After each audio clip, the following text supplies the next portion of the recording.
everybody, Mark from Overlook Valley Homestead. I'm back again with, part 5 of our video series on about owning cattle, or so you want to have a cow or whatever. And I'm just trying to throw some information out there that might be beneficial to you in helping you decide if you really want to take on being a cattle owner or not. There's lots of perks in it. I love owning cattle. I mean, I do. I love my cows. I love to watch them. It's just mesmerizing to me. I guess I stand at the fence and watch them graze and watch what they do. They all have their own personality, and some of them are grouchy cows, and some of them are lovable cows, and some of them are just cows. Hey, we're just moving around. But anyways, one of the things that I forgot to mention in my last video, and so I'll add it to this one. The last video was about feed. If you didn't get the chance to catch that one, go back and watch it. But one more thing that you need to furnish for your cattle is minerals and salt. They need to have an open source to minerals and salt. It needs to be where they can get what they want at will. That's probably one of the only things that cows won't overeat on, but they will eat what they need. And so salt blocks and mineral blocks are a good thing to have on your farm, and they really help your cattle do better. They help them digest their food better, and so that's something else you want to add. But anyways, to get started on with this part of the video, today we're going to talk about something that's it's got to do with cows, but yet it don't too. We're going to talk about your commitment, the commitment that you have to make if you're going to be a cattle farmer. And we're also going to talk about the effects that it has on you and your family. Most people who buy cows for the first time don't think about this. If you're wanting to buy a cow for your family milk cow, and you're thinking we can have our own milk and butter and yogurt and cheese and ice cream and all, yes sir, you can. Yes ma'am, whichever one you may be. And that's great and all, but it's a lot of work. It's a lot of work, and it's a commitment that you have to take on, just the same as raising a child. When you have a child, you're committed to that. For at least 18 years, that's your job, and you have to do everything in your power to do it to the best of your ability, in my opinion. And same thing with your cattle. You have to be committed to them. If it's a nice sunny day and you're feeding your cattle, everything's good and that feels good, great. But tomorrow it may be storming outside. Well, guess what? Your cows still gotta eat. So you still gotta get up and go do your routine, just like you would any other day of the week. Having cattle is a 7-day-a-week job. Almost 24 hours if you want to think about it, because sometimes you're up at night watching for cows that are calving, or maybe you have a predator coming on the property that you gotta scare off or whatever. And so it is a big time commitment to have cattle. Your family has to understand the commitment when you have cattle. That is something that has to be done. Cattle are a creature that doesn't like change. They want everything the same way every day at the same time. They do better that way. If you feed them at 7 o'clock every morning, they're going to be standing at the feed bunks waiting on you every morning.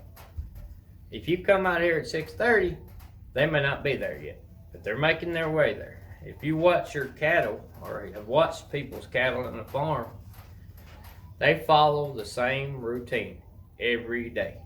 They will be passed through your pasture where they walk. Uh, Very rarely do they change their routine unless something is different, like say one's going to be calving.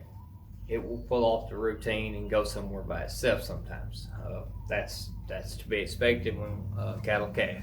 Uh, One of the great ways that I can tell that one of our cows is somewhere calving is if it doesn't come up at feeding time. Then I know either something has got it, or it's calving, or something's wrong. So that is a big red light right there to me that says, hey, go get the four-wheeler, let's go out in the pasture, or go get the tractor, truck, whatever. We got to go find this cow, see what's going on with it. It's like when your little youngin's getting lost, you got to go find them. So, anyways, it takes its toll on your family because a cattle farmer is a year-round job, 7 days a week. You have to be here at feeding time. You have to be. It don't matter if it's raining or snowing or sleeting. If you're sick, none of that matters. You took on a job to feed these cattle, and you are their source of feed, and you have to do it. In families, it's good that more than one person in the family knows how to do the jobs. That's my opinion on it. Sarah knows how to feed her cattle. Tyler, her son, he knows how to feed her cattle. The other kids did too when they were here. My parents, which live on the other end of the farm, my dad, he knows how to take care of the cattle. So everybody knows their routine and how it works. I do it 90% of the time, maybe 99% of the time. But there are those days when I can't get here on time, and Sarah has to come out here to do it, and she does it gladly and willingly. But that is something that she has to be prepared for. So that's something that you want to. It takes its toll on your family. They got to know that, okay, you've committed to doing this, but that also commits me. I've got to be on standby in case you can't, because the cows have to eat. So that's one of the things. Another thing is this. If you want to go on vacation, say you and your family wants to leave and go somewhere for a week. Well, guess what? Your cow still got to eat that week. So you have a decision to make. You send your family on vacation without you, and you stay home and feed the cows, or you have somebody, such as me. I'm fortunate to have my parents, and I also have a cousin that will do, a couple cousins that will come over and do it for me if I need them to. But you have to depend on someone else to do your job when you're not there. Your job has to be done always, 365 days a year. So that's something that you got to think about. That's a commitment that you have to make if you want to own a cow.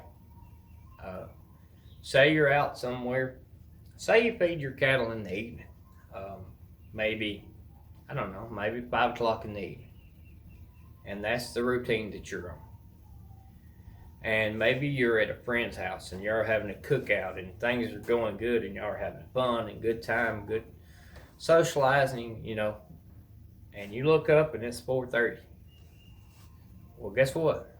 No matter how much fun you're having or if the steaks ain't came off the grill yet or whatever, you've either got to leave and go home, feed your cows and come back, or you got to call it a night and go home and feed the cows.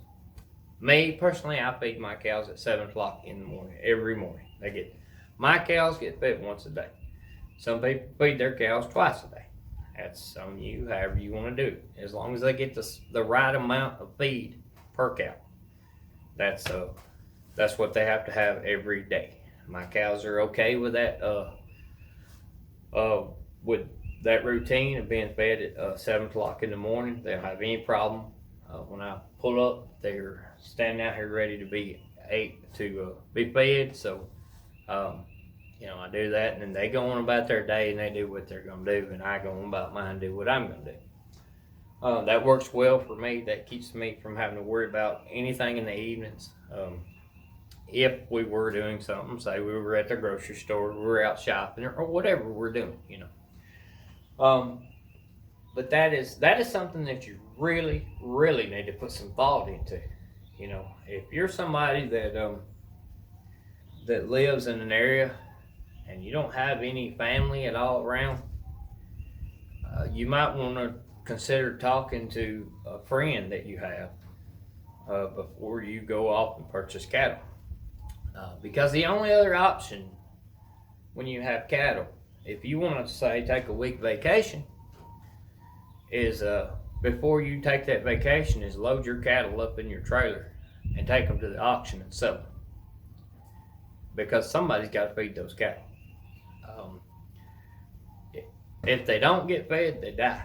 You lose all your money, and you know, then there's a whole mess of other things you can get into for that. So cattle have to eat, and you're their caretaker, so you know it's your job. And I know I keep saying that over and over, but I want you to realize that, because that is a big, big part of owning cattle. Is taking care of them, and being there to do whatever. And there's so many other times that that you got to worry about what's going on with your cattle, and that takes time away from other things that may have some effect on your family. So here on our farm, we've made it a family thing. I mean, it's something that we do together as much as we can, and it's great. I get to teach my kids, my grandkids, about farming. They get to learn, and it's a real blessing to me to be able to do that. It's a real blessing to me to have a wife who supports that 100%. So, okay, I guess I've talked enough in this video, so I'll end this one right here, and you be on the lookout for the next video. I got a few more coming up, and I said this was our 5th video, so I think we're probably somewhere around halfway through the series. So thank you for taking the time to watch this, and I hope you're getting some information that's useful to you out of it. And as always, thank you for coming by and visiting us on our journey here at Overlook Valley Homestead. God bless you.